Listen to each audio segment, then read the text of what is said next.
सुप्रभात बच्चों। आज हम केकई अनुताप के अगले प्रसंग की ओर बढ़ रहे हैं, जिसमें महारानी केकई अपनी प्रायश्चित की आग में जलती हुई अपने आंसुओं से उस अपराध को धोना चाहती है।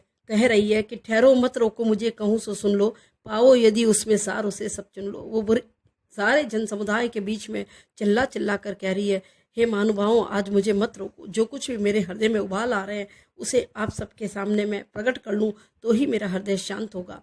पाओ यदि उसमें सार उसे सब चुन लो। यदि मेरे प्रायश्चित में जरा भी सच्चाई लगे तो आप उस सारी वार्ता को सुन लो। करके पहाड़ सा पाप मौन रह जाऊं, राई भर भी अनुताप न करके पाऊं।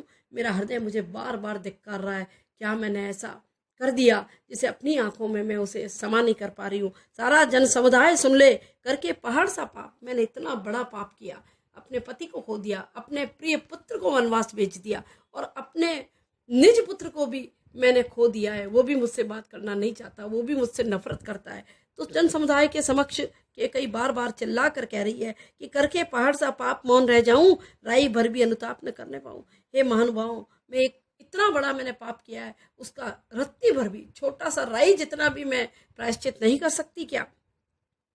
थी स नक्षत्र शशि निशा ओस टपकाती, रोती थी नीरव सभा हृदय टपकाती। सब लोगों के आंखों से अश्रुधारा बह रही है और रात्रि के इस निशांत वातावरण में ऐसे लग रहा है कि सारे असंख्य तारों के बीच में ओस टपक रही है और नीरव सभा हृदय थपकाती। सारी सभा केकई को सुनने को उत्सुक है। उल्का सी रानी दिशा दीप्त करती थी। रानी अपने मनोभावों को प्रकट कर रही है। ऐसे लग रहा है कि स्वच्छ निर्मल आकाश में कोई उल्कामुखी चमक रहा है। सब में भय विस्मय और खेद भरती थी। सारे लोग केकई के स्वरूप को देख के बड़े विस्मित हो गए, बड़े खेद मना रहे हैं कि कुछ पल के लिए रानी की बुद्धि भ्रमित हो गई और उसने इतना बड़ा कार्य कर दिया जिससे पूरा राजवंश विनाश की ओर चला गया। क्या कर सकती थी मरी मंथरा दासी, मेरा ही मन न रह सका निज विश्वासी। केकई कहती है कि पूरी दुनिया मंथरा को दोषी मानती है, लेकिन मैं मंथरा को दोषी नहीं मानती। उसने तो केवल शब्द कहे थे, मेरा ही मन अपने आप पर विश्वास न कर सका और मैं उस स्वार्थ की अग्नि में जल करके मेरे पति से ये वचन मैंने मांग लिए, जिससे इस राजवंश का सर्वनाश हो गया। मेरा ही मन न रह सका निज विश्वासी, जल पंजर गत अब अरे अधीर अभागे, वे ज्वलित भाव थे स्वयं तुझी में जागे। सारी पक्षी शरीर अन्य लोग सब मुझे कुछ भी इंडिकेट नहीं कर पाए, कुछ भी समझा नहीं पाए और मेरे मन में इतना अविश्वास भर गया और वो ज्वलित भाव मेरे हृदय में भर गए। कैसे मैंने, अब मुझे आज देखती हूँ तो बड़ा ही अचंबा हो रहा है कि कैसे मैंने मेरे प्रिय राम को वनवास दे दिया और इस वचन के पीछे क्या कुछ हो सकता था या क्या कुछ हो गया, है ना। मेरे पति भी संसार से विदा ले गए। क्या मैंने ये चाहा था? कभी नहीं चाहता, लेकिन कुछ पल के लिए मैं अपने से पराई हो गई थी। क्या शेष बचा था कुछ न और इस जन्म में?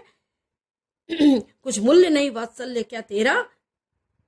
केकई यहाँ पर मैथिली शरण गुप्त जी के शब्दों में या मैथिली शरण गुप्त केकई के माध्यम से समझा रहे हैं कि कभी कभी व्यक्ति में वात्सल्य या किसी भी तरह का प्रेम का जो भाव है उद्भूत होता है तो अपने स्वार्थ में डूबा हुआ भाव कोई न कोई अपराध करा ही देता है।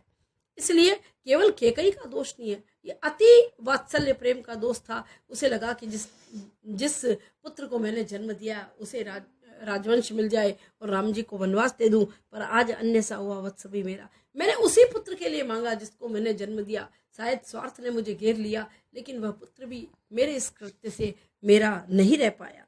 थूके मुझ पर त्रैलोक के भले ही थूके।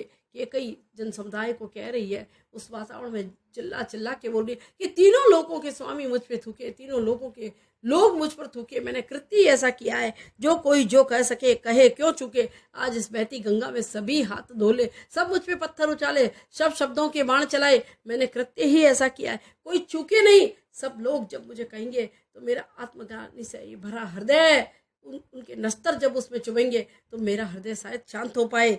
छीने न मात्र पद किंतु भरत का मुझसे, मैं भरत की माता हूँ, ये पद मुझसे कोई ना छीने। रे राम दुहाई करूं क्या तुझसे।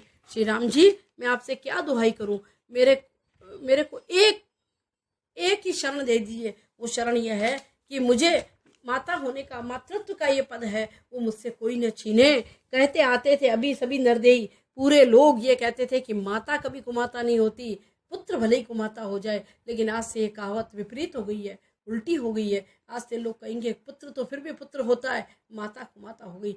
आज के बाद सारा संसार मुझ पर थूकेगा और कहेगा कि माता माता न रह सकी।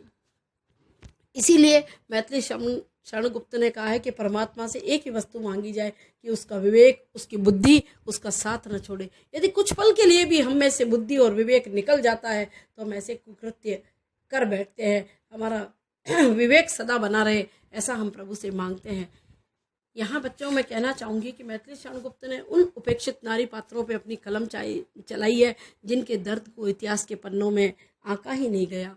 और यहाँ पर कई अपने प्रायश्चित के आंसुओं से अपने अपराध को जो धो रही है, हमें सटीक प्रतीत हो रहा है कि उसका हृदय अब निर्मल हो गया है और वह राम जी से और अपने पुत्र भरत जी से दोनों से ही क्षमा चाहती है।